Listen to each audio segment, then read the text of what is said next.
Oui. Et on aimerait bien savoir à la sortie de cet entretien, qu'est-ce qu'il en ressort suite au dérapage du président de la République française? Ce qu'il en est ressorti, c'est, comment j'ai dit, un regret par le président Macron par rapport aux paroles qu'il a tenues. Il a regretté et puis une demande par rapport à notre partenariat. Bonjour, je suis Madame Abdallah Kouati Faïda, je suis la présidente de la diaspora anjouanaise de France et d'outre-mer. Aujourd'hui, je suis aussi adhérente du mouvement Marche, le mouvement Marche qui est représenté aujourd'hui au gouvernement par le président Emmanuel Macron.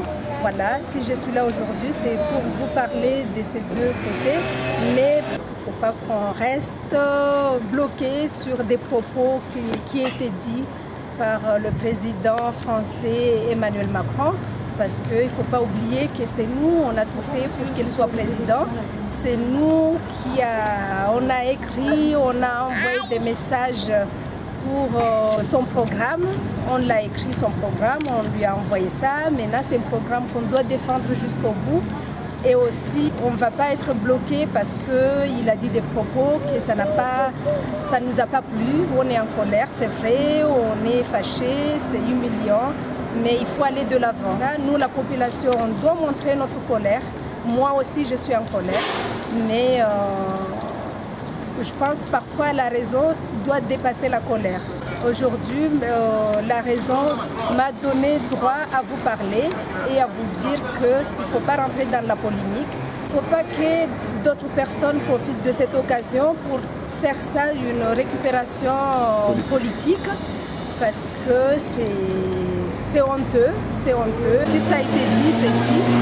Et l'erreur est humaine. Il faut savoir que nous tous, on fait des erreurs et on s'excuse. Le président de la République française et le président Azali de Comores, ils se sont entretenus hier au téléphone à ce sujet. Ils se sont mis d'accord qu'il faut apaiser les choses, il faut qu'on avance et travailler ensemble pour les projets qu'il a envie d'aider le Comores. Surtout, il faut faire très attention pour la récupération politique, parce que ce n'est pas ça qui va nous faire avancer, c'est réfléchir pour les projets. Il ne faut pas oublier qu'à Mayotte, le président Macron, il a parlé de tous les projets qu'il a envie de mettre au Comores pour le développement. Nous, maintenant, c'est ça qu'on doit travailler. Donc, bonjour, je m'appelle Sofiane Zemouchi, je suis le suppléant d'Alexandra Louis dans la 3e circonscription de Marseille des Bouches-du-Rhône, dans une partie du 12e, le 13e et une partie du 14e arrondissement. J'aimerais en fait revenir par rapport aux propos du président de la République le 1er juin et dire que l'erreur est humaine, il faut aller au-delà des mots. Lundi, Emmanuel Macron a eu un échange téléphonique avec le président du Comores. Ils ont échangé. Emmanuel Macron n'a pas besoin d'ambassadeur pour parler à sa place, pour s'excuser à sa place. Et le président des Comores représente le pays du Comores et ils ont échangé.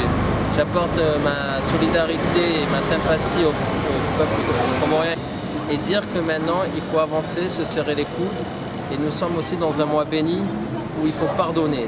Et pardonner, c'est aller de l'avant, éviter de tomber dans les polémiques et les raccourcis. Et surtout, mes amis, attention à la récupération de politique. Parce que certains candidats vont se servir justement des peines des uns et des autres pour gagner des voix, pour faire basculer des élections.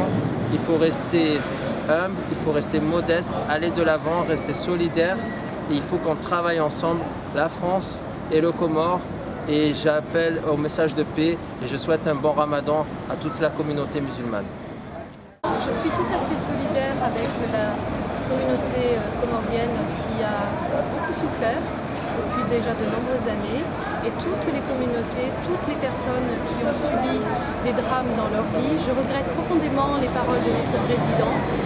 Nous devons tous ensemble être très vigilants parce que ces paroles ne doivent absolument pas être récupérées pour des mobiles politiciens nous devons absolument faire abstraction et être très vigilants sur l'utilisation qui pourrait être faite de ces paroles qui ont été prononcées dans un contexte, qui sont malheureuses, mais qui ne doivent pas pour autant servir d'appât ou servir d'argument à d'autres personnes mal intentionnées. Bonjour, je suis Alexandra Louis, la candidate En Marche sur la 3e circonscription des Bouches-du-Rhône, c'est-à-dire le 13e, une partie du 14e arrondissement et une partie du 12e. Je fais partie des candidats qui viennent de la société civile, puisque je suis avocate en droit du travail et avocate pour les enfants, notamment en matière pénale. Je fais partie de ceux qui viennent de la société civile. J'ai eu un engagement associatif pendant des années. Je veux revenir aujourd'hui sur le propos qu'a tenu Emmanuel Macron à l'égard des Comoriens, des propos qui ont été blessants et choquants, des propos qui moi-même m'ont interrogée. J'ai beaucoup discuté avec des amis comoriens qui m'ont fait part de leur déception, de leur tristesse. J'ai même une dame qui m'a dit qu'elle avait eu honte. Je lui ai répondu qu'elle n'avait pas à avoir honte. Pourquoi? Parce qu'elle n'a rien fait. Aujourd'hui, notre président a eu des mots malheureux. Certes, il s'est entendu avec son homologue comorien et aujourd'hui, ils appellent à l'apaisement. Cet apaisement, il est nécessaire. Pourquoi? Parce que la problématique qui est pour les Comores, mais également pour Mayotte, c'est une problématique qui nous concerne tous, qu'on soit comorien, qu'on soit français, qu'on soit syrien, peu importe. C'est une problématique humaine, humanitaire. C'est-à-dire qu'on a eu effectivement des gens qui périssent en mer pour chercher une vie meilleure, qui sont victimes de la violence économique. Ce qu'il faut aujourd'hui, c'est travailler sur ce point-là. Pendant longtemps, les médias n'en parlaient pas, parce que finalement, c'est une problématique d'immigration qui est une problématique qui est répandue dans le monde. On ne s'intéressait pas à ça. M. Macron, pendant les présidentielles, il a pris des engagements fermes vis-à-vis des Comores et vis-à-vis de Mayotte. Moi, si je suis élue députée, je ferai en sorte que ces engagements soient tenus et qu'on puisse travailler avec les Comoriens et avec les Français pour trouver des solutions. Travailler ensemble, pas pour les Comores, mais avec, comme un partenaire, un vrai partenaire. Et qu'on trouve des solutions en permettant aussi d'aider le développement économique des Comores, parce que c'est dans l'intérêt de tous, de réfléchir ensemble pour régler ces problèmes-là. Mais on ne peut le faire qu'ensemble, dans la bienveillance et dans l'amitié de nos peuples, parce que c'est important. Nous ne pourrons envisager l'avenir que comme cela.